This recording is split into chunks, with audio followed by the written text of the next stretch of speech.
Tonight, the Fox 12 investigators are tracking your money and what appears to be an unusual use for the Oregon Trail card. It turns out people on public assistance can use food stamps to buy things like Starbucks Frappuccinos. No, wow. I can't afford to go get them often, so I don't think that's fair, no.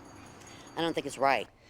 Taxpayers we talked to were surprised to learn that fancy coffee drinks and spendy pastries seem to be allowable under the current system for purchase with food stamps. KPTV's Natalie Brand has been looking into this and explains the loophole.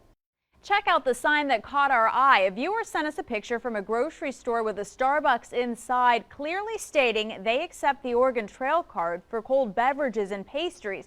We wanted to see for ourselves. With the help of Jackie Fowler, who has an Oregon Trail card, Fox 12 went inside a Safeway in Salem straight to the in-store Starbucks counter.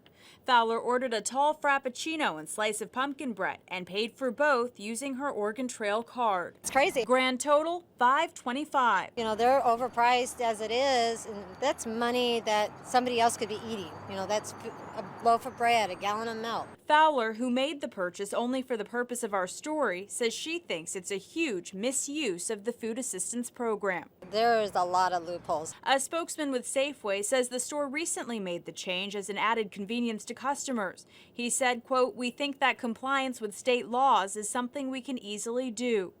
According to federal guidelines used by the Oregon Trail card, people cannot buy food that will be eaten in the store or hot foods. However, luxury items that are allowed include soft drinks, candy, cookies, ice cream, even bakery cakes, and certain energy drinks.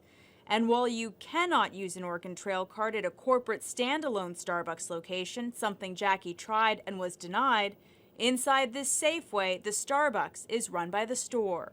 With it being in-store, it's considered a grocery item. As long as it's cold and you can use it. It shouldn't be allowed. I mean, that's whether it's a cold item or not, you know, that's a luxury item. That's something, if you really want one, you know, save your money up and go get it. Don't use the system. We went to the State Department of Human Services looking for answers, but a spokesman told us he was not aware this was even happening. After we showed him this picture, he said, quote, "We'll contact these grocery stores to get more information and make sure they are operating within the SNAP guidelines." They need to do something about it and stop it. Jackie Fowler says she gets about $118 a month for food stamps, a number that varies depending on each person who applies and is eligible.